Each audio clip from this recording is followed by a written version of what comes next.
first speaker is Dr. James Chung. He is the chief and professor of surgery and plastics and orthopedic surgery at Stanford University. I, unfortunately, a little while ago, had a terrible ulcer that just wouldn't heal and got worse and worse and worse. And I was lucky enough to get referred to Dr. Chung, and he did a surgery on me, which helped heal my ulcer. And he's a great guy. And as soon as I went there, the first thing I asked him is, would you ever think about speaking for the Scleroderma Foundation? So anyway, he's a wonderful guy, and I'm just so glad that he could be here today. And welcome me. Please join me in welcoming Dr. Chung.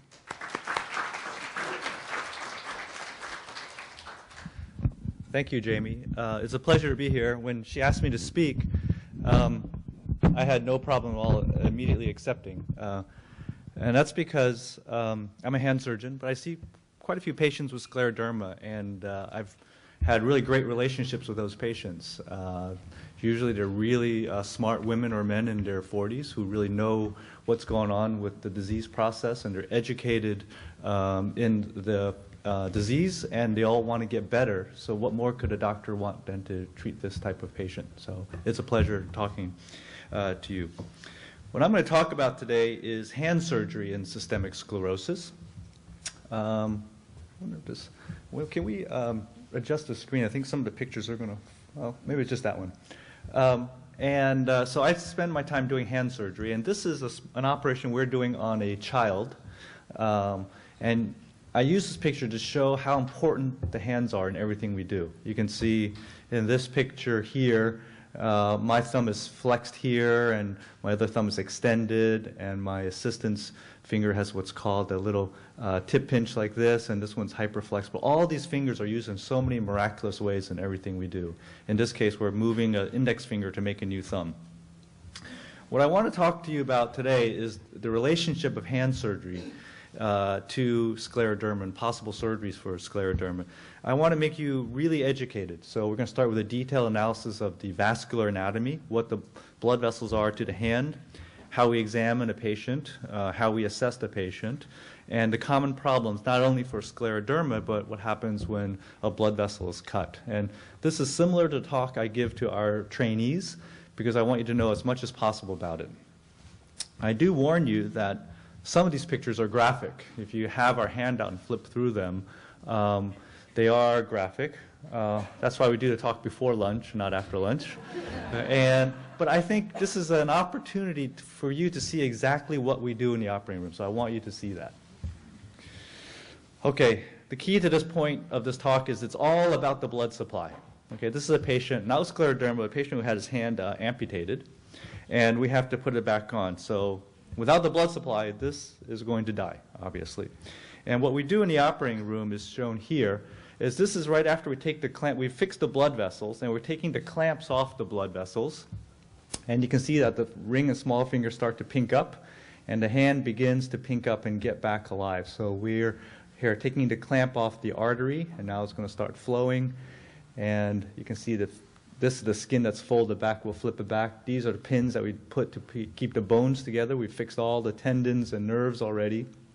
And you can see now that blood is going into the hand, and we're actually letting some of the blood drip out because the hand has been ischemic or without blood supply for so long, the muscles would send back bad toxins to the rest of the body. So we actually let the blood drain out for a bit. And here is the blood is draining on the dressing on purpose before we reconnect it and let it flow. You can see here the hand is pink again. So if you can handle that video, you can handle the rest of this talk without problem. Okay. Put it right out there. So this is what we do. We use microvascular surgery.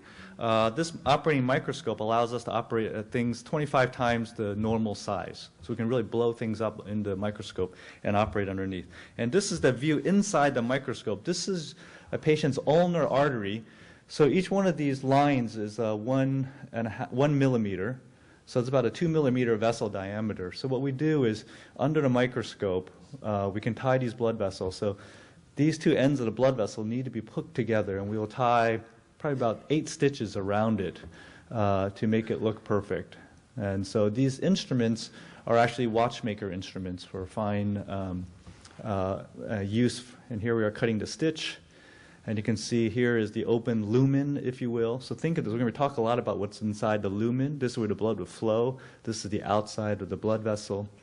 And you can see it's a nice, beautiful, pearly anatomy that we can try to put together. After the stitches are in place, we're taking the clamps off now to allow blood to flow back through this.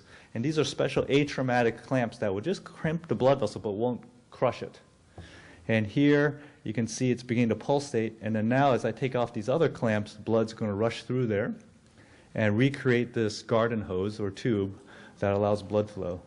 Okay? And then we'll take this one off and it'll start pulsating.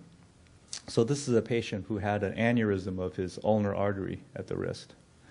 Okay, so the key principles here, it's all about the blood supply to our hands, and small blood vessels can be repaired microsurgically. Question?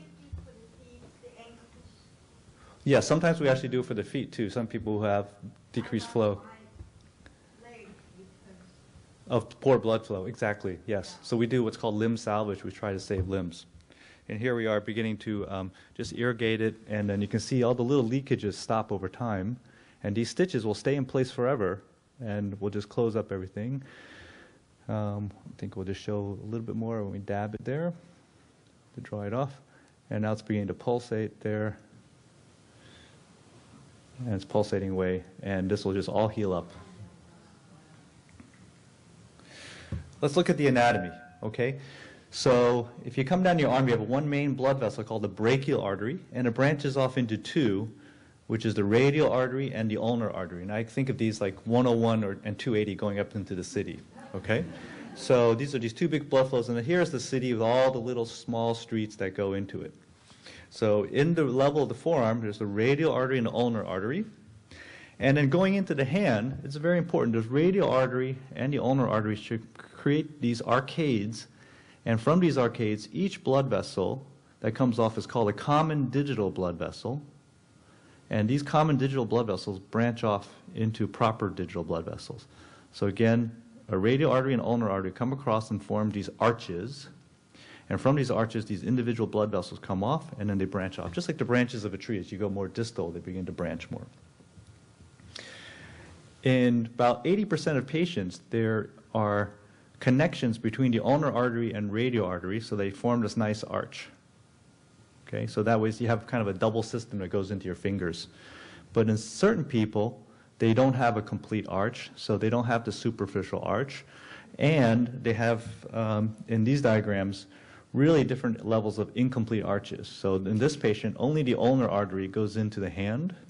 Here, the ulnar artery goes to two fingers, and the radial artery goes to the other fingers. Okay, so there's no cross connection. So you lose that important level of redundancy. And as we talk later on about problems with vascular flow to the hand, each one of those lack of redundancies decrease the flow to your hand. When we see a patient with any kind of vascular problems to the hand, we ask if they have any medical problems, diabetes or connective tissue diseases, if they have any trauma, or if they have any kind of vibration exposure. Some guys who use jackhammers their whole lives have problems with their hands. Or do they have extreme temperature exposure? Sometimes I'll see patients who come back just from Everest and actually have frostbite to their fingers. Or if they smoke, drink a lot of caffeine, or drink a lot of alcohol. When I examine their hands, I look for things, how fast the blood refills back into their hands, capillary refill. I look at the skin to make sure there's no ulcers. I check their pulses at the wrist, again, the radial artery and the ulnar artery, and I do an Allen's test, which those who've seen me in my clinic, what we do is we crimp both blood vessels. We have the patient make a tight fist and open their hand. It's white because I've crimped both blood vessels. I let go of one and to see if the hand fills up. Then I do it again. I let go of the other and see if the hand fills up. So that'll tell me if there's a complete system and if one artery is out or not. So that's very important. I can do that just at the bedside. And we may do a Doppler exam. So all this is to kind of get an idea of what's underneath the skin. What's the blood flow like? There's different ways we assess the blood flow using different tests.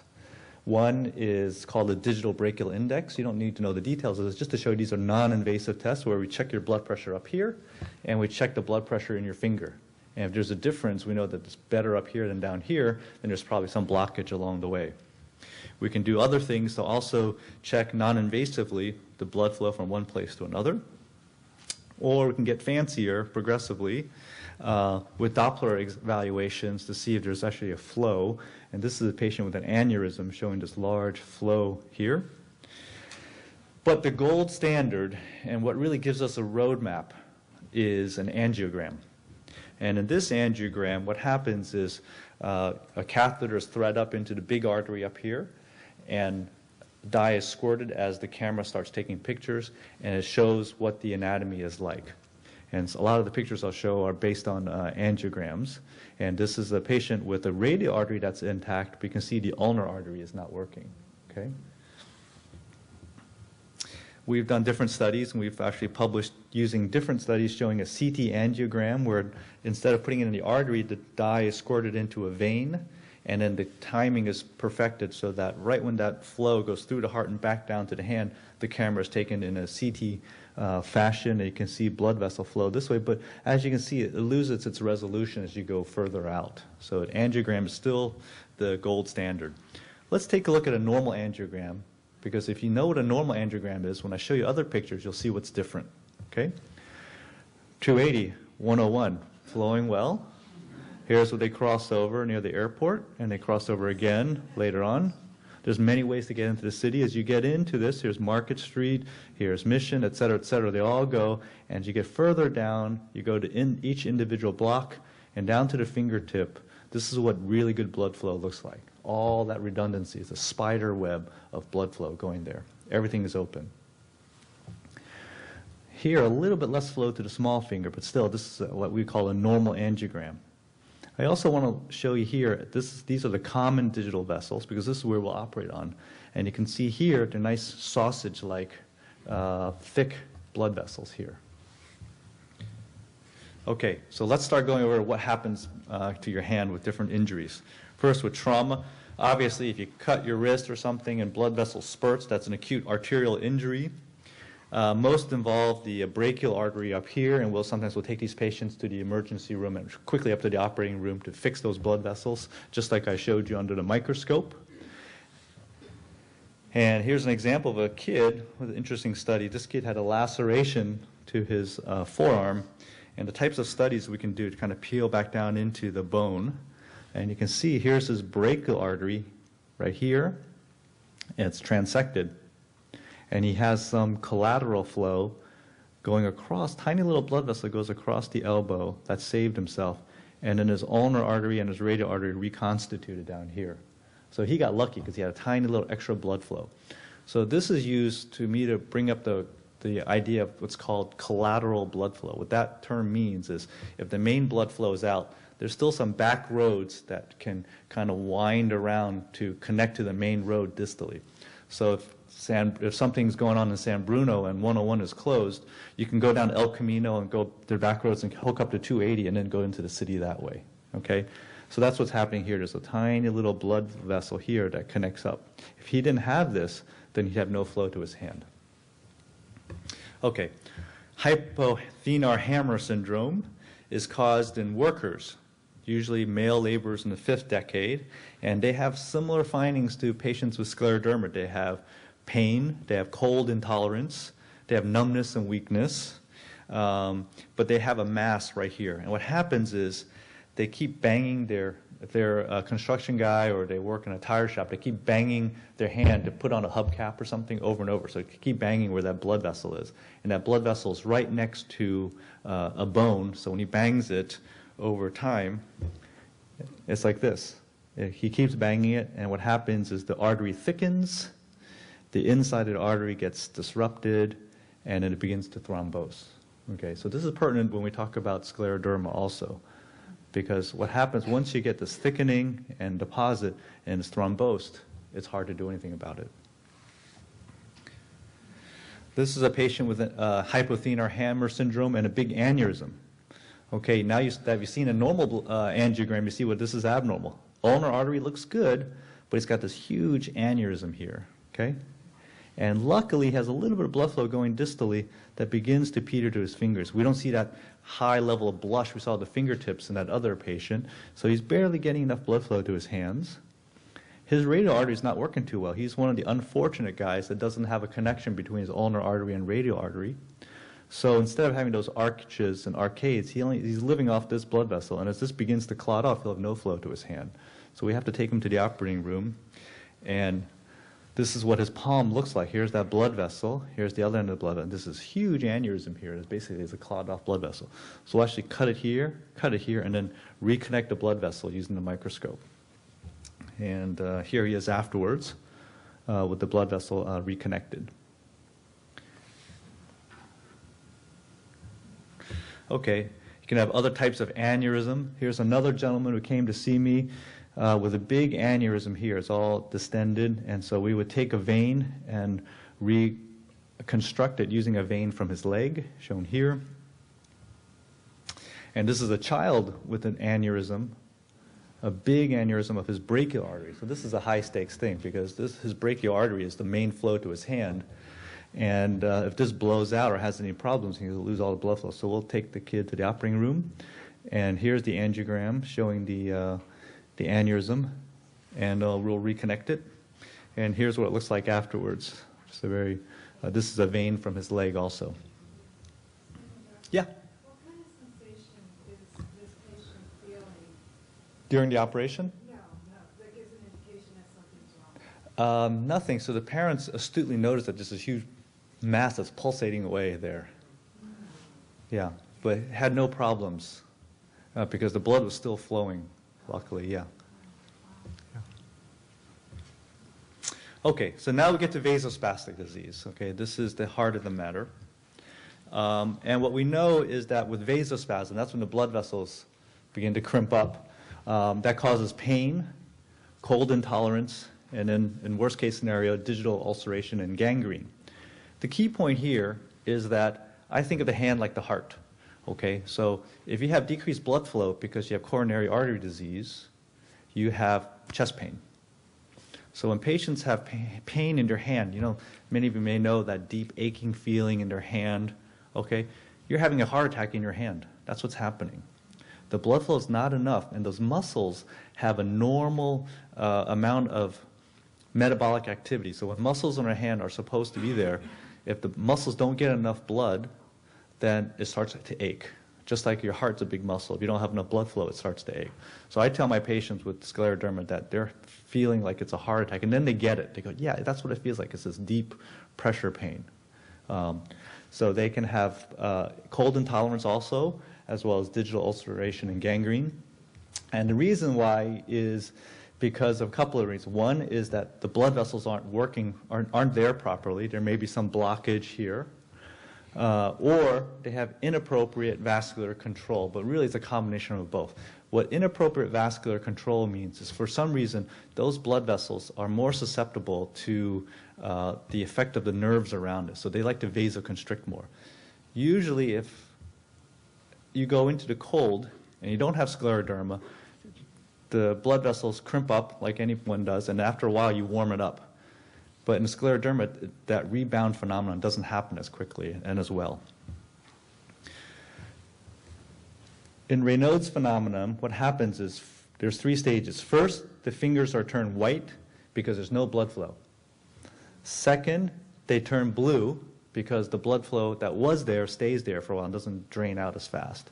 And then hopefully what happens is you get the red as the reaction at the end of that. So it's called the tricolore or the tricolor, like the French flag. It's white, blue, and red.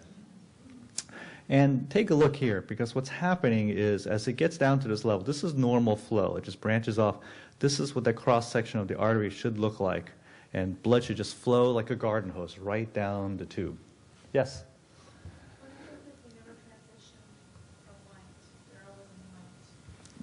Some people have that too, just because they're so limited in blood flow that it stays white. Yeah. Is that worse than white all day than transitioning to blue? It's not good to be all white, but at some point it should pink up again. Is that what happens? Does it go?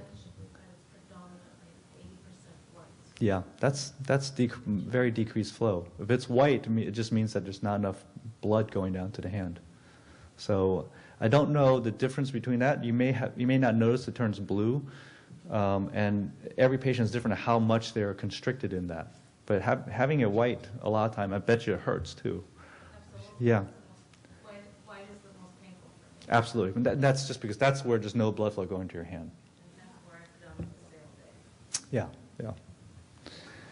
And so what happens is here there's good blood flow, and then over time, because it's been crimped for so long, that blood vessel may even clot off over time.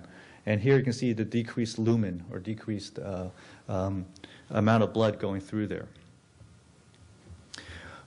There's some nomenclature difference.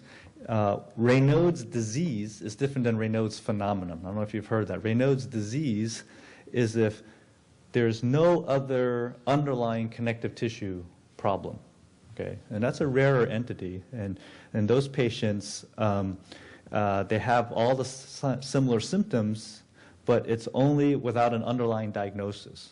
So if you have lupus or you have scleroderma or anything, you don't have Raynaud's disease, you have Raynaud's phenomenon. So it's just a little bit of nomenclature. What Raynaud's phenomenon is the vasospasm that's triggered by cold or by emotions or anything. It's mostly in young women with scleroderma. It can happen in about 50% of patients, and 70% of scleroderma patients present with Raynaud's. So it's as you know, it's a very common finding in scleroderma. What we learn about scleroderma is that it affects several areas. It affects the immune system. It affects collagen deposition. What I mean by collagen deposition is the ability to lay down one of the building blocks of healing, so you overheal sometimes. And it involves the small blood vessels, the microvasculature. Scleroderma was first really reported back in the 1700s in Naples, and the term scleroderma came out in 1847, quite a long time ago. And here's the picture from the original publication. You know the prevalence, it's a rare disease, anywhere between 2 to 140 cases per million patients, and the incidence in new cases is maybe 2 to 28 per million per year. All the studies vary a bit, so between 3 to 1 or 7 to 1 male to female ratio. And if you look at your Scleroderma Foundation, you may see a similar predisposition, higher level of women in that group. And the average onset is 40 to 50 years. So, yes, Can I go back to Raynaud's for a moment? yes. We think about it in terms of exposure to cold. So every time you go into a doctor's office, you're likely to experience a little Raynaud's. Yeah. It's called white coat disease. You see a lot of white coats around. Yeah, there you go. So it seems to me it's a little bit like a temperature differential, because every time I get into a warm shower, my hands go blue. It seems like the difference between being in a 70-degree bathroom and getting into whatever 90-plus degree water, I always get Raynaud's as soon as I get into a hot shower. Oh, that's interesting. Yeah. Does that happen with anyone else? So it goes from cold to warm also. It could be. And again, what the... Okay. It stays white and then bam, if I take a shower, I'll go purple. It'll be predominantly white, like I said, 80% a day. If bam, as soon as that water hits it, it'll go purple. Yeah. So that's the control that, blood vessels should react better than that. They should know a little bit better. So it's kind of like having a smart thermostat in your house. Exactly. So any changes like that, the body can't react as well. I think it overreacts. The sympathetic fibers in there overreact. So when, the idea of sympathetic vessels is this. So it's called the fight or flight response. If you're out hunting the woolly mammoth and all of a sudden 2 mammoths come up and you're scared, you want to clamp down, you want all the blood vessels to go to the main area so that you can do something and react fast, okay? And what happens, so that's called sympathetic control. When things get exciting, you clamp down, okay? That happens in everybody. But the adjustment about that is harder with patients with scleroderma. So almost too much sympathetic control. So you go through a simple thing that your emotions change a bit, you get stressed a little bit, or you go into cold or some change, and those blood vessels clamp down, but they can't relax afterwards. So there's too much sympathetic control, and I'll talk about that. Okay. And so in 1961, Kramer actually said in his article in our plastic surgery journal that the hand, since involvement of the distal part extremities occurs late in the course of diffuse scleroderma, it is hardly significant to the plastic surgeon because the diagnosis is already obvious and the prognosis is so poor. So really, only in my lifetime at least, things have changed a lot. Okay, but that's the original publication. And then over time, there began to be articles on scleroderma surgery for the hand. And I'll talk more about the surgery in detail. If you look at the criteria, you know the minor criteria here of sclerodactyly in your fingers, pitting or ulcers, as well as lung problems. Dr. Chung and others have made great contributions in further classifying scleroderma to diffuse and limited. And what we used to call CREST syndrome, just to review, is calcinosis, calcium deposits in the skin, Raynaud's phenomenon that we'll talk about at length, esophageal problems, sclerodactyly where the skin tightens around the fingers, and then telangiectasias. But really now it's really down to diffuse and limited scleroderma classifications. You know this, that if it's diffuse, if you have involvement, proximal also, as limited as distal to the elbows and to the face. You can look at differences. You have pulmonary hypertension in both areas. There's differences in nuclear antibodies. And so what the rheumatologists and dermatologists are trying to do is divide out what's diffuse from limited. For patients that I see, I really don't need to make a distinction between the two because I'm focused on what happens to the hand. And the hand issues are really very similar in both. Again, what we talked about here is that we think the reason why this happens is because there's more vasoconstrictors, things that constrict the blood vessel, than dilate and relax the blood vessel. And that homeostasis, the thermostat is off. Okay, so this is really important when we look at what causes the pathophysiology. So because in scleroderma there's an underlying issue, the intima, which is the inside of the blood vessels, can proliferate and thicken. Okay, so if you have this garden hose and the inside of the garden hose can thicken, that's not good because it's going to decrease the diameter for the blood flow. Secondly, there's material outside the blood vessel. My patients will know that I always talk about the garden hose, and if you take a twine and you wrap a thick twine around that garden hose, it can't dilate and it just tightens up and crimps down over time. And that's all this collagen that goes around. And there's no compensatory mechanism to relax it.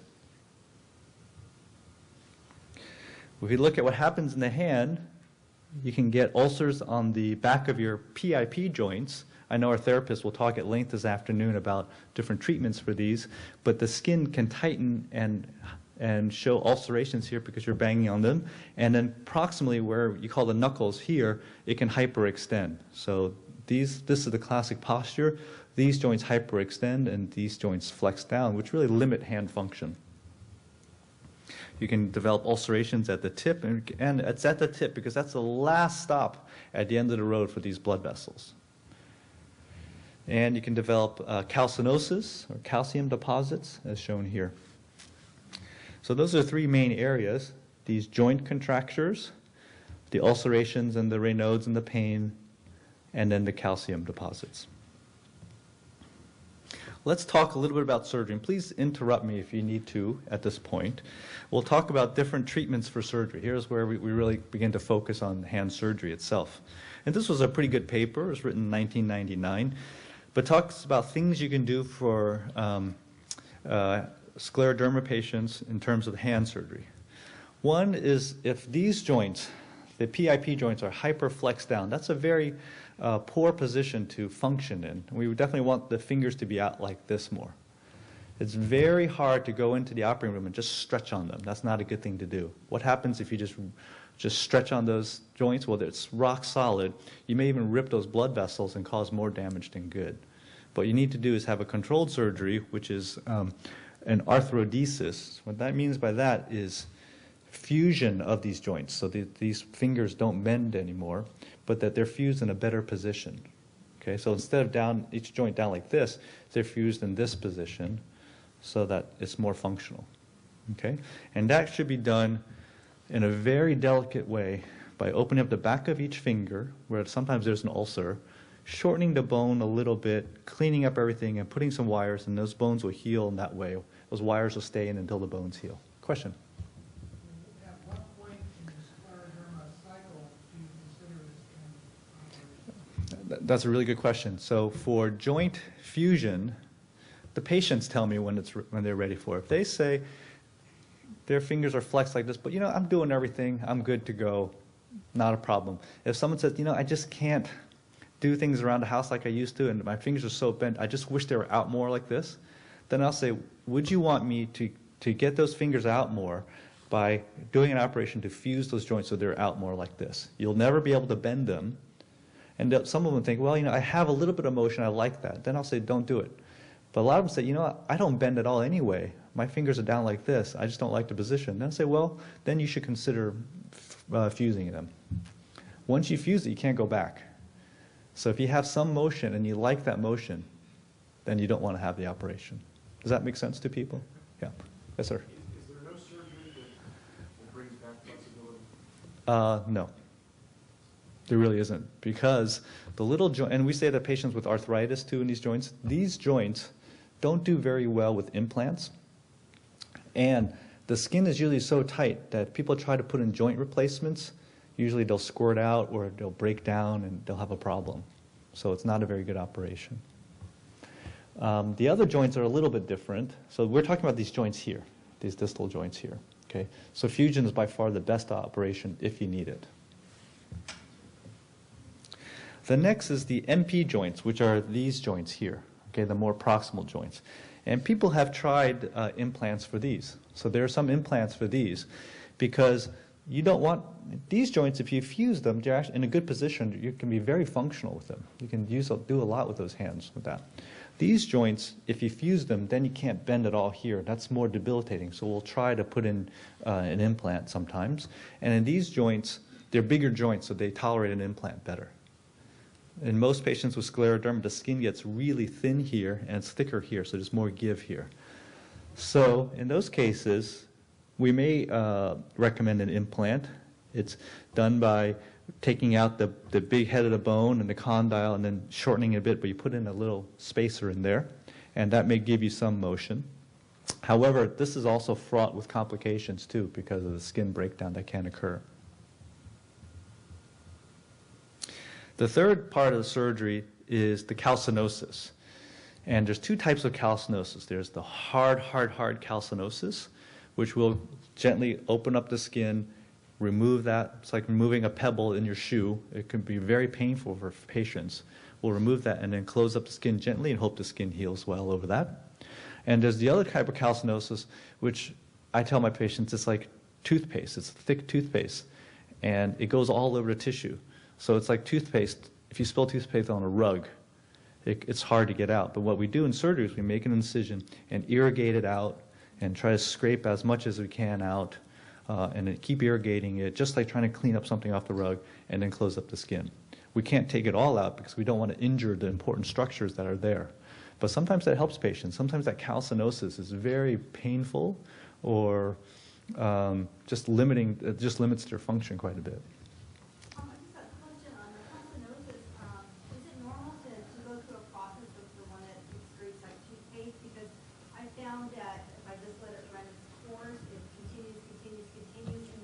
To drain out? Yes, yeah. It'll stop and then heal. Of course, there's tissue damage and a divot, but is that effective in that type of? Yeah, a lot of patients treat it just like that. If it's coming out and is draining and you're keeping it clean, that's fine. Exactly. Yeah. Yeah. Yes. It can happen in soft tissue deposits in other places, yes. Yes, it can. And so, anytime we do surgery, every patient, I think of the risk versus the benefit. Okay, so if it's, let's say you have a lump up here, it's calcinosis, it's not bothering you, doesn't affect you in any way, then don't go in for surgery to have an incision that you have to heal and worry about. Just leave it alone. But if it's something that's really bothering you, or especially in your fingertip that causes pain, one of my patients had it on her foot that was really painful. Yeah, where you're having your foot and it's really painful. At some point, you need to know that, well, I may heal slowly, but it bothers me so much, I may want to have someone take it out. So that's the balance you make. Yes? Is the healing time different from letting it, because it usually takes me like 3 months or, or more for the whatever to heal. If you did the surgery, It depends on each patient, but with surgery, you have an incision and you try to get it all out. Whereas sometimes if it's draining once in a while, the reason why it's not healing because there's still stuff in there that takes time to come out. Do you understand? Yeah, so why is it not healing? It's probably because there's still stuff, and you say it keeps draining out, like our other patient here, it keeps draining out. So you're not really counting the healing time as starting from the same time. So with an incision, you can kind of clean it all out and close it up usually. is there less damage to the finger? Because when I let it run its course, it's like I'm losing another piece of my finger. So is there less damage to the fingers after the surgery versus letting it run its course? It's really hard to say. I'd have to look at it and really kind of give you some idea of one versus. It depends on where it is, because sometimes there's an important nerve there or something that I'd say, well, if it's draining out, let it go its course. The hard part again with the fingertips is that's the area where the healing is the slowest, because that's where there's not enough blood flow too. One doctor 40 years ago, one of my fingers, I'm a hairdresser, right? Mm-hmm. And I get coloradosis. And he'd have me go and soak in warm water with Epsom salt so that it would dry out. And then I got like hard rocks. To come out. Yeah. It came out. Yeah, yeah. So I think that soaking and just kind of forcing it out. Yeah.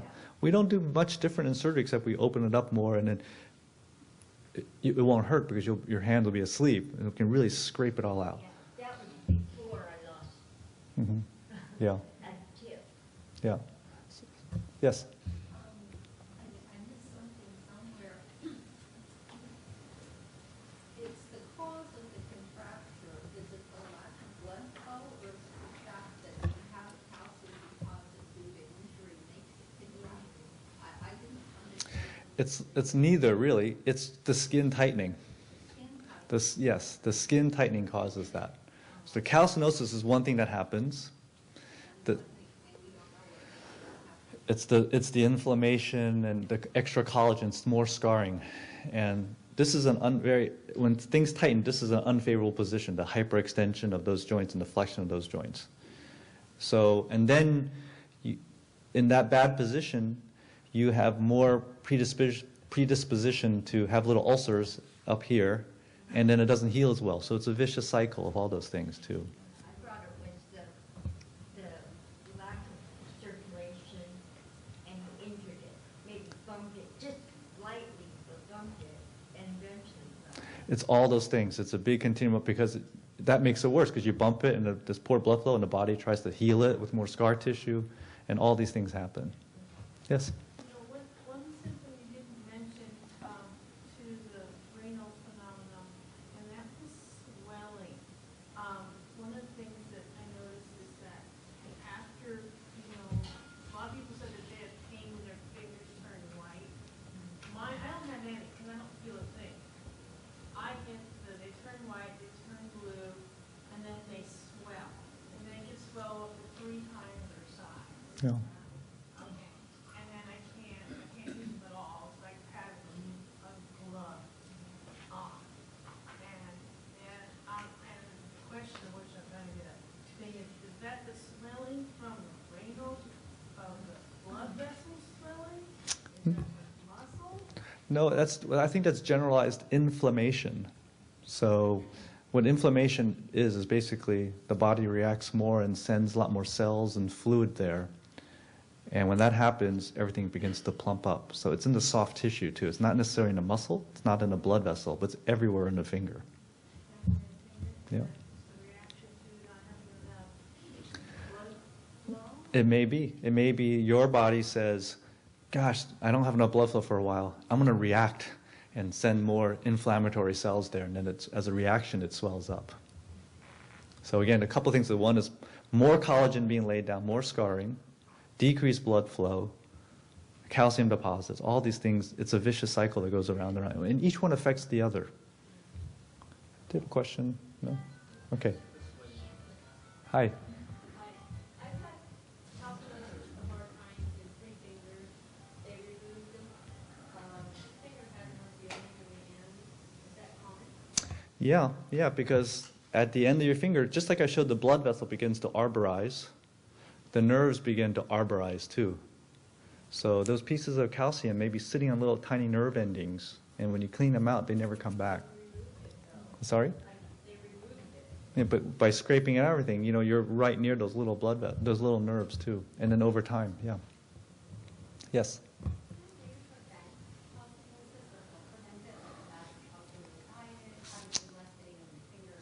No, I think there's a few clinical trials. I think Dr. Chung, one of our rheumatologists, has some trials and stuff going on that. But I don't know if anything's worked. I think we may have one slide on it, but nothing. I see patients with calcinosis that she refers me that have it built up already. So I don't work on the front end of that. So she's probably better to answer that.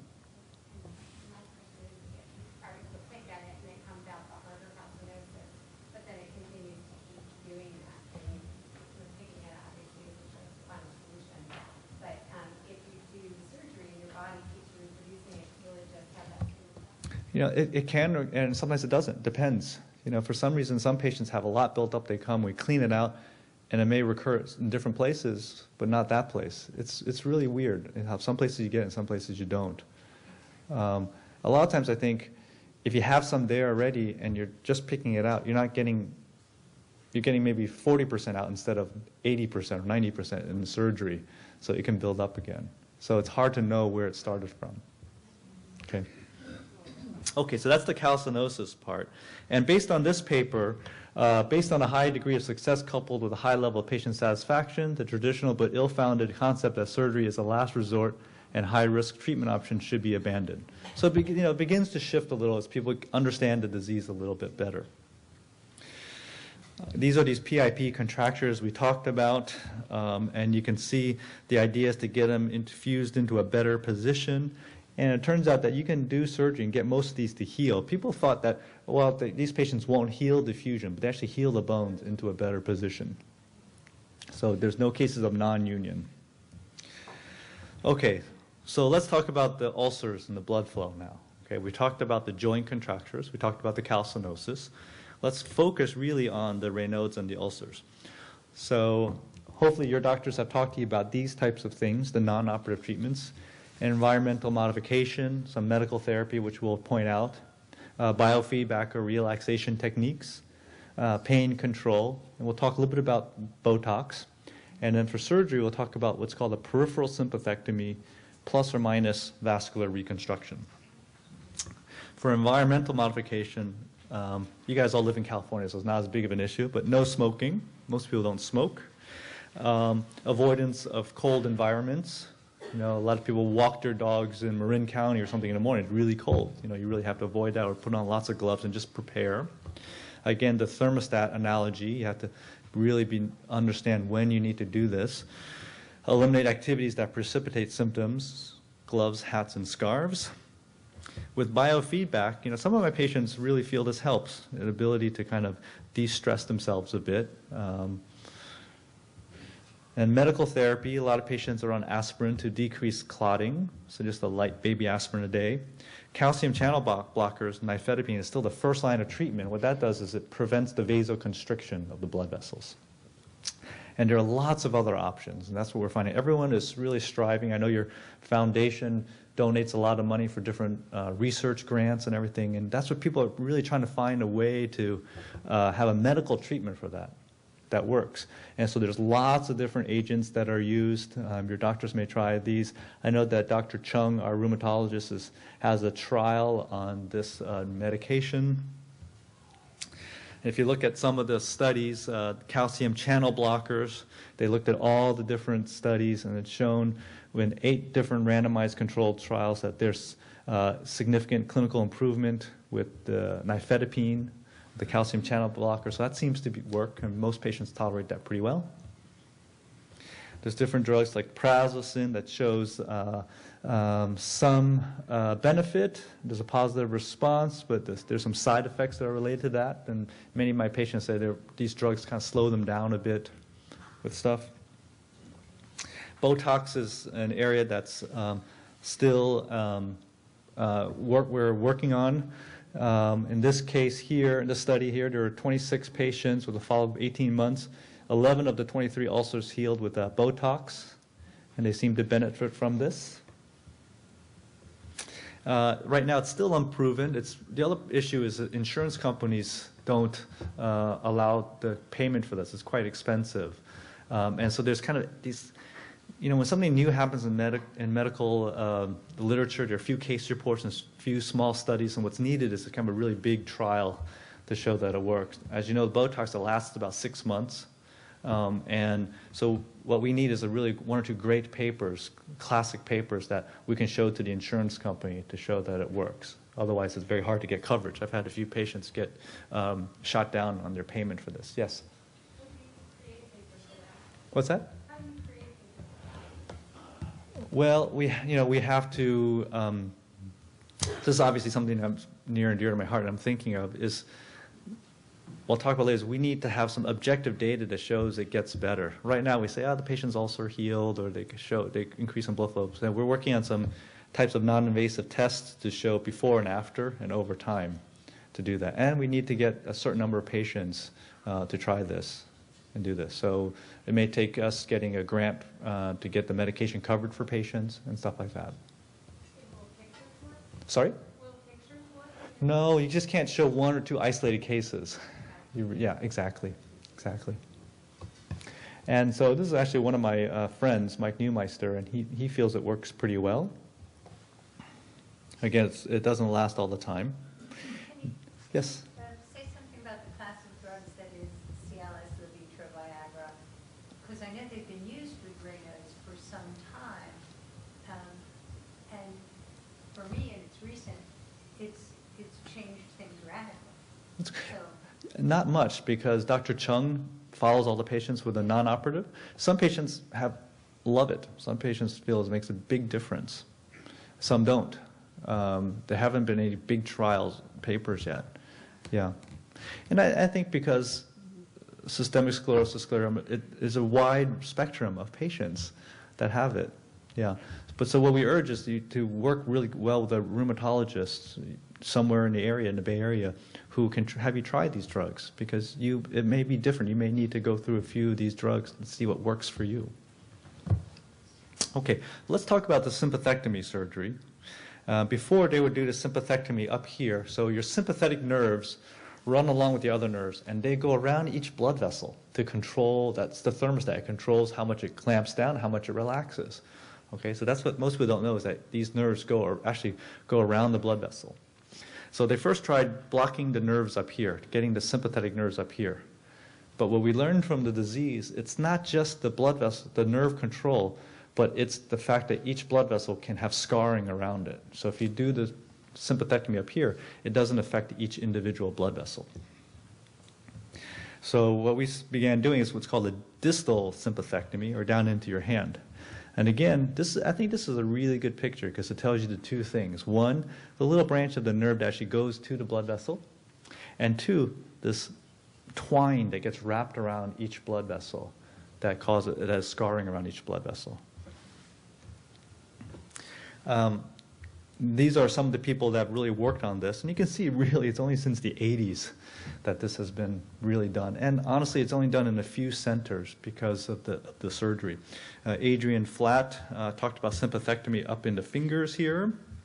Shaw Wilgus talked about it more proximally. And the guy I trained with, Neil Jones, really great guy, at UCLA, taught me how to do it distally.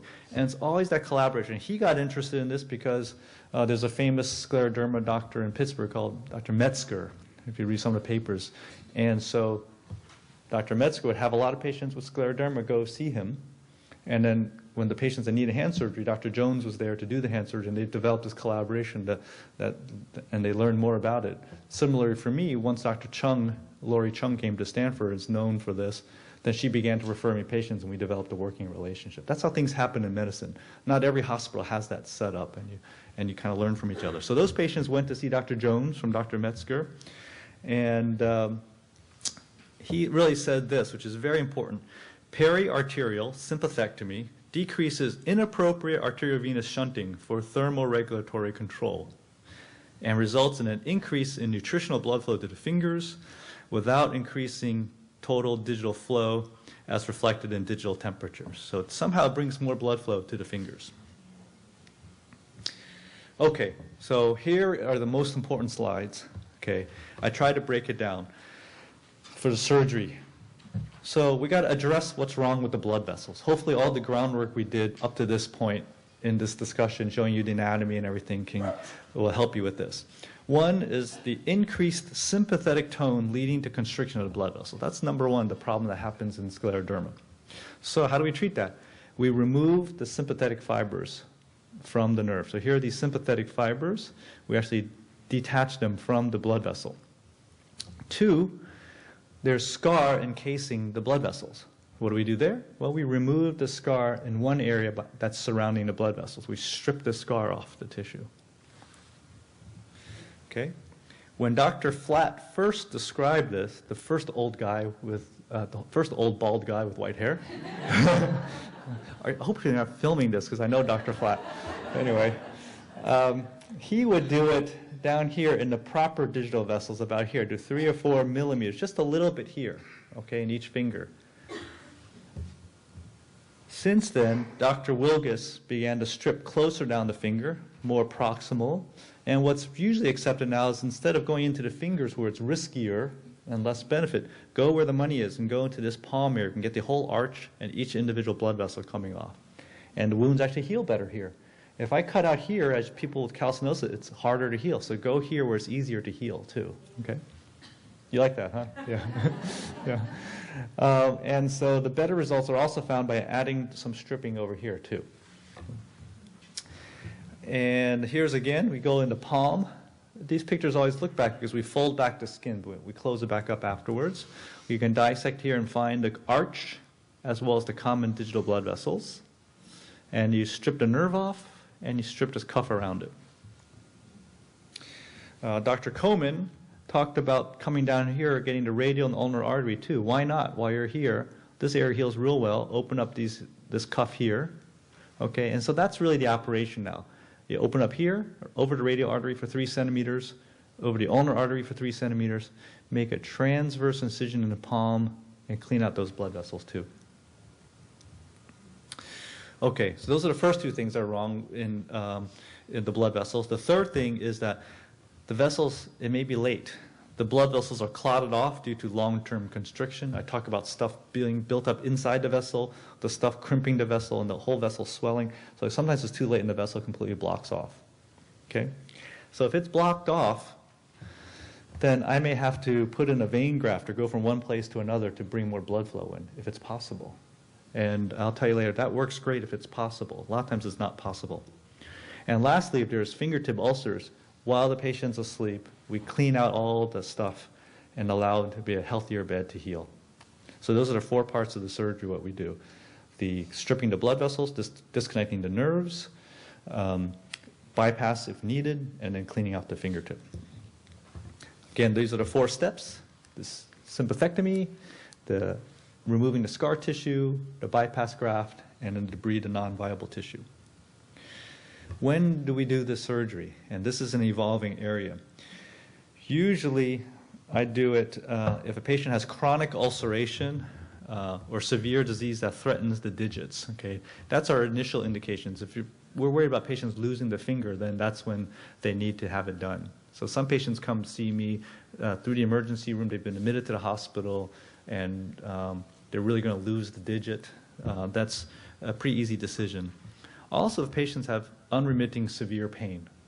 If patients are on narcotics for pain in their hand, that's an indication, because I've had patients go off the narcotics, which is a great thing. Okay, so again, it's like the heart attack. Okay, and if all the drugs have not helped that you've tried. Well, I always keep in the back of my mind, again, is that risk-benefit ratio. if patients have impaired wound healing, I want to tell them that your wounds may heal. You may have an area open up and take a while to heal. And also, they may have some joint contractures that we need to address either at the same time or later. Okay, when a patient comes to see me, let's say Dr. Chung refers a patient to see me, what do I do? Well, generally, I have a limited slide deck like this that shows them the example of what the surgery is. I want to know what they're getting themselves into. I order an angiogram for both extremities so that we can really get a roadmap. And if there's a blockage, I can begin talking about what a bypass graft is. It really gives me an idea of where the hand is. You can see in this patient, very poor blood flow to the hand. Some of my colleagues advocate a cold challenge test, but I know my patients well, and they'll kill me if I make them put their hand in ice water for 5 minutes and pull it out. Okay? So we don't do that because it doesn't give me that much information. If the patient has an ulcer or pain, an angiogram is what I need. Yes, there's a question in the back? You said you ordered antigens for both hands. So does that mean you inject both armpits like? Usually my vascular surgeon colleagues, they put a catheter in one groin and they can direct it either way. So it's the same needle stick usually. So I feel it's a bilateral problem. Sometime down the road I may need to know the other side in 6 months to a year. So why not make it do it one time? I thought a while back in the beginning you said that you inject something in the upper arm. What I meant is the catheter gets threaded up to this point here and then they inject. It's, yeah. Yeah. I'm curious if you've ever had situations that people have lymph nodes taken out on one side. Well, yeah, it doesn't affect it because it's inside the blood vessel as it goes down there. So you never have to make a poke or cut or anything in the armpit. You're welcome. Yes, sir. Just a quick question here. You can't do the angiogram because it's, as I mentioned, inconclusive. Each vessel is so constricted. Is that essentially an indication then for the operation? If I have some patients who can't get an angiogram for various reasons, they don't want to sit still for it, or then I may get a MR angio or CT angio just to show me a little bit. But I need to be in the, I need to see it anyway in the operating room. I think that's your point. Right. Yes. Yeah, there's other things you can do other than a classic angiogram because the one that was done, I mean, each vessel was so constricted, you know, and they weren't able to get in that guy. It was so, I mean, down at the hand? yeah, exactly. Well, that means it's so constricted. That's probably fine enough for me to know. Or, you know, I had an elderly patient who didn't want to sit through an angiogram, so we did a MR angiogram, which is a little bit faster study. But the key point, again, that you're bringing up is that at that point, I would just go ahead and take a look in because I feel I need to see it anyway. Okay, thank you. This isn't for an older patient, this is for a younger patient that you cannot get through angiogram. Yeah, every patient's different, but that may mean the blood vessels are very constricted. Yeah. Okay, I thought I'd show a few patient cases, de-identified and everything. This is a patient, a 40-year-old woman with cold intolerance for about 8 years. She's a non-smoker. She develops the first smatterings of some small ulcers at the tip of her finger. Look at her angiogram. You guys are expert angiographers now, so you know that Tom's a radiologist. I'm taking away his business. Sorry, Tom. I've had a whole group of... Okay, so her radial artery looks pretty good. Nice fat sausage here. No ulnar artery at all. But the radial artery is good because it goes across and it branches off. But instead of the fat sausage, we see very thready, skinny little things here. Okay, and nothing out. This is where this is her wrist, and these are her fingers up here. Nothing out into the fingers. Question. I was just wondering, are we born with this system, or does it develop and deteriorate, or why are these? From the blood vessel perspective, some people are born with no connection between the big blood vessels. Okay? But as you know, scleroderma, a lot of times it comes up in your 30s, 40s, 50s. So I think these vessels progressively get worse. I think you're born with normal blood vessels. And they get progressively worse because of all the bad things that happen. And again, the control and the scar tissue around it. So I see angiograms that get worse over time. That's a really good question. Do people generate new blood vessels? No, they don't. They generate collateral flow, but you have a certain anatomy that's normal when you're born with, and as those blood vessels clot off or have problems, the other blood vessels do as best they can to try to have more flow through their own system. And again, the analogy of 280 and 101 is really that situation. If 101 is really closed, everyone's going to go around 280 and try the best they can to get into the city. But things happen when things back up like that. So in this patient, her ulnar artery stopped working at some points. There's no dye. Remember, the dye is squirted from the arm and it goes down, and nothing goes down here. Okay? And there's not much into the fingers. This is the hand dissection. You can see here and here to dissect out the radial artery. We took a look at the ulnar artery. Here, the skin is flipped back and sewn back, so it closes back up. We don't take out skin. This skin edge will close back down to here. And we can look at, and we look in, you can see everything's kind of flat and everything. But we're going to clean out the blood vessel. And this is a picture's worth 1,000 words. Okay? This is the scar tissue around each blood vessel. This is a blood vessel here. Okay? And you can see all this tissue I'm peeling off. It's like peeling twine off of something. Again, the garden hose and twine, just peeling off the stuff. Sorry? Is that like the hardness of Exactly, hardness of that. Yeah, this is around each blood vessel. It's actually hard, thick tissue. Okay? And just, it's collagen. Just abnormal extra collagen. So I'm peeling all the stuff off. Collagen is basically the building block of all our healing and just grabs around the blood vessel. So I'm peeling all this off. And if I look on a video, here we are dissecting it off. See? You can even see a little nerve ending going into that nerve. See that? That's a little nerve going into there. I'm removing it all off. And it's kind of, her blood vessel is good. It's nice and soft. See how soft it is now? And all the stuff, I'm just peeling off all the scar tissue around this. This is under a microscope. I'm just trimming it all away. Usually I'm playing some Bob Dylan on the radio and relaxing. So I'm just, you know, it's just a day at the office. I'm just peeling this off. It's just gentle teasing it off. It's not nothing fancy. I'll play that back again just to show you. Just some gentle teasing off, okay? You can see how it comes right off the blood vessel, and the actual blood vessel is.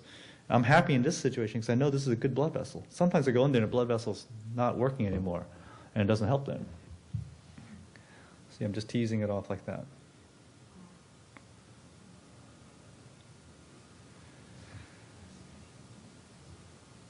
Okay. It's lost too, but the risks are greater, so here's a good area to do it. Do the toes react the same way? Yeah, absolutely. The hard part with the feet is the feet. The reason why most people don't do the surgery for the feet is the feet take a long time to heal. Hands heal much better than the feet. So a cut on the sole of your foot takes a long time to heal. And so the risk-benefit ratio changes there too. You're welcome. Okay, so this is afterwards. Patient's still asleep on the table. And what you can see as you blow up here, I don't know if you can see, these are the blood vessels now. I'm putting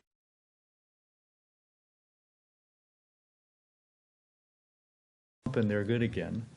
And this is where they're dissected up. So these blood vessels they feel loose to me. I can kind of lift them up, and they're not they're not encased in material here. And here she is 2 weeks post-op. You can see this is the hand we operate on. It's hard with looking at this, but it's paler here than here. And here's her ulcer. And this is how the patients come back with these incisions here. And at 6 months, her ulcer's done. Here's the incision. And usually heals up pretty well. So, you know, for her, she's healed up. I don't even see her anymore. She's good to go. Second patient shown here, it's a guy. You know, as you know, it's less men than women. He's got a big ulcer in his finger here. 15-year history of scleroderma, painful ulcer for 6 months. Here, we're just beginning to, see how skinny the blood vessels are right here? We're just beginning to dissect them out here. And then here again, this is his sympathectomy, cleaning off. That's his radial artery, all the stuff encasing it. Nice big beefy vessel there. And afterwards, it's hard to see here, but you can come up later and see just nice. They're almost redundant blood vessels. They're so plump that they kind of bend over because they're not tight anymore. And his incisions are healed by 3 weeks. He had 6 weeks of hand therapy, and our therapist today will talk to you about how we treat patients after the surgery. Ulcers healed at 8 weeks, and he's pain-free. This is another patient, one of our colleagues here today, who you can see has these thready little blood vessels here. See that? Barely stuff is getting through, okay? And living off some circulation here. The index finger looks good there, but still very small. But here, that's the same patient. So I'm trying to match this angiogram. So this blood vessel is this blood vessel. We were able to dissect that open there. This is this one, and this is this one. So this is the good one, so we're able to get the other blood vessels pretty good too. This is another patient. Each case I used to show a point, and this patient is a patient who had a vascular bypass. This was a 24-year-old woman, lovely woman who had one of these acute exacerbations, needing to go to the emergency room, into the hospital, and she was going to lose her fingers. And we got the angiogram, we looked in, her artery was blocked here, and we were able to do a bypass. And this is a vein taken from her leg to bypass across here. That's actually a good thing if I can do a bypass, because if there's a discrete area here that's blocked off, and I can take a vein and do a bypass, I'm putting a huge fire hydrant hose into the system. Okay, I'm delivering a lot of, I'm not just making the vessel bigger, I'm just delivering another main road to get to there. Okay, the hard part is a lot of times the blood vessel at the end point here is clotted off already, so I have nothing to plug it into. So if I can find an area where there's it's blocked off here, but there's a good blood vessel here and a good blood vessel here, I can put in this entire graft. And she's doing great. Now, I show this last case to show you when I feel it's too late. Now, this patient came to see me from another state and came when she already had several amputations for different, all her digits had amputations on them. And I go in and all the blood vessels were completely thrombosed and clotted off. And, you know, at that point I feel like I wish I was there 10 years earlier. I couldn't do anything. Okay, what happens post-operatively? So I know that patients have impaired wound healing. So we have a non-compressive dressing. I tell the patients to keep the hand warm and not elevated. Usually they stay in the hospital for 1 or 2 days. If it's just the sympathectomy, if I do a bypass, they stay a few days longer. We monitor their digital temperatures. They do it themselves. Hopefully they get relief of pain in about 2 weeks and the healing of ulcers at 3 months. So it takes time to heal it also. I'll go over a few of the studies that have been published in the literature showing good improvement, about a 5% ulcer rate at 5 years in a large series. But what we really need is we need to pool all their experience with all these patients to have kind of long-term follow-up for these. Here are a couple of studies. Here's an early study by Dr. Blair, and again, he did the old sympathectomy, which is in the fingers, not in this area here. And what he showed, just in 3 patients, these are all the preoperative pain. They all had preoperative pain in different digits. They had ulcers. And afterwards, they all did well. But that's only in 3 patients. So that was exciting for people to see. There have been other studies. This is 22 patients, which showed that afterwards, 3 of the 22 required some tip amputations post-operatively, and we see that because a lot of times we go in, and if that finger has his blood vessel clotted off, we can't do much about it. So we may still need to do an amputation for that digits. What I like to do is we'll go back to my angiograms and match each finger operated on if it was open or not and how that finger did. Because it's hard to just, let's say you did the surgery and this finger had poor blood flow and you couldn't do anything about it. Well, if that has an ulcer later on, that's understandable because you couldn't do anything about it before, too. So I'm beginning to look into the details of these cases. In this series of just 6 patients, and that's what the numbers are across the country, very small studies, no development of postoperative ulcers, significant improvement of pain, off narcotics post-op. That's my goal for patients, to be off of narcotics. All these other studies are small. 6 patients, 7 patients, 6 patients, 11 patients. Okay, all these studies, a couple of months follow-up, a few years follow-up. I don't know what happens 10, 20 years down the line because people just started doing these operations in small numbers 10, 15 years ago, and so we don't have a long-term follow-up. But 100% healing of ulcers, ulcers healed, resolution of pain in 9 of 11, healing ulcers.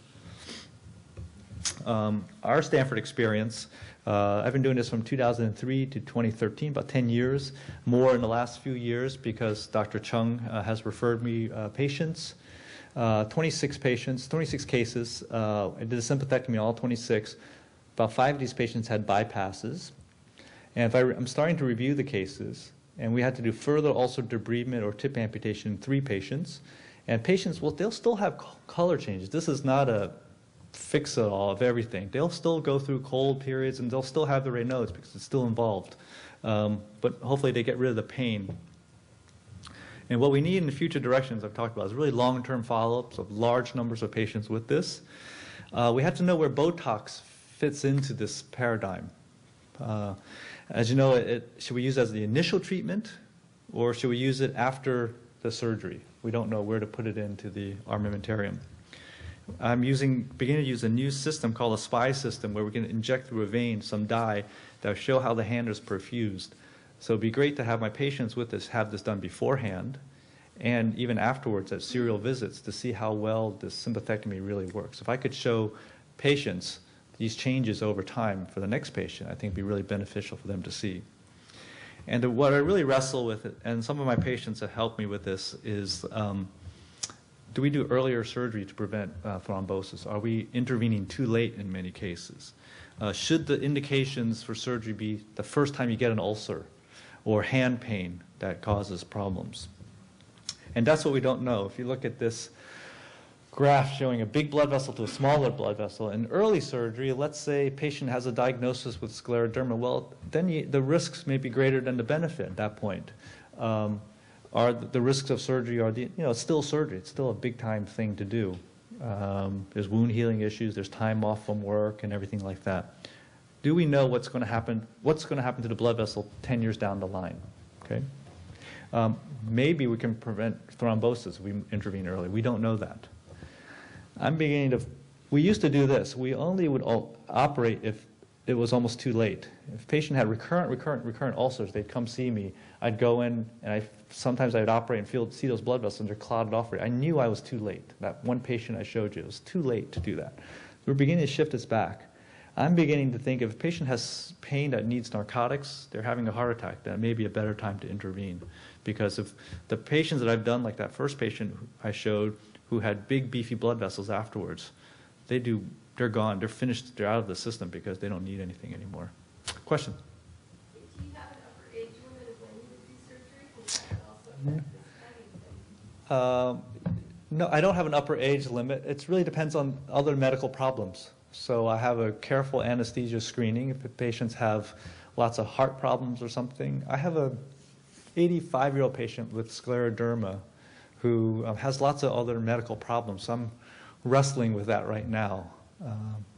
But she has the classic findings, ulcers and the pain and everything.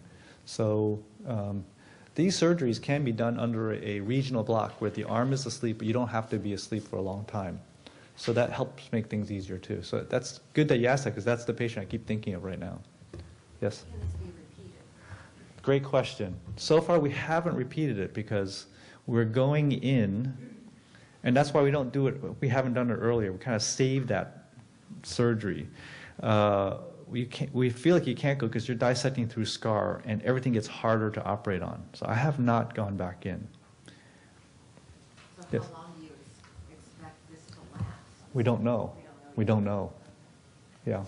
You know, I used to live here. I moved to Fresno because I couldn't tolerate the episodes I had here.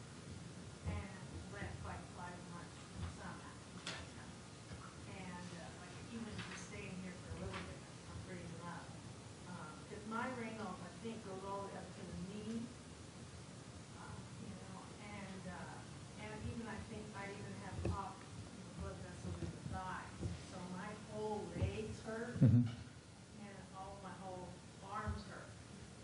And I'm thinking maybe that's something I might consider because even though I had to take narcotics, just, you know, for the Raynaud's. You had significant life changes. You had to move and resettle because of that. That's right. Can I just finish on one more slide? But this is the key slide. Where are we going this? So I'm thinking more of surgery pain. If you're on narcotics, that's a big problem to deal with. That means you're having significant pain. Most people don't choose to be on narcotics for this, and it's because they need it because it really hurts that much. And so my second to last slide is we know that scleroderma is a systemic disease. I really enjoy working with Dr. Chung because I learned a lot from her for the treatments. any of these treatments, surgical or non-surgical, is palliative. We're not really getting to the root cause of the disease. Okay, we're reacting against things that happen. The goals for me are to improve the hand function. We talked about diffusions if necessary to get in a better position. We talked about joint releases here, and we talked about calcinosis. All those goals are to improve the function of the hand and the quality of life. But what I'm wrestling with now is when to do the surgery. And I think now surgery should not only be considered as an option when all else has failed. You know, I don't want to see patients where we had tip amputations, all their fingers would come to see me as a last resort, because by that time, the surgery is too late. The fingers, those blood vessels have clotted off. So we're trying to find the right place along the pathway. I want to thank you very much. I want to thank Jamie for inviting me. As you can tell from this audience, it's a tremendously educated group. So it's a pleasure for me as a doctor to take care of patients like you. Here's my email. If you have any questions, drop me an email. Most of the time I'll say, you got to come see me, because every patient is different. That's kind of what I've said today. Every patient is different. I'm happy to answer any questions, and I'll stick around as long as you have questions. Thank you.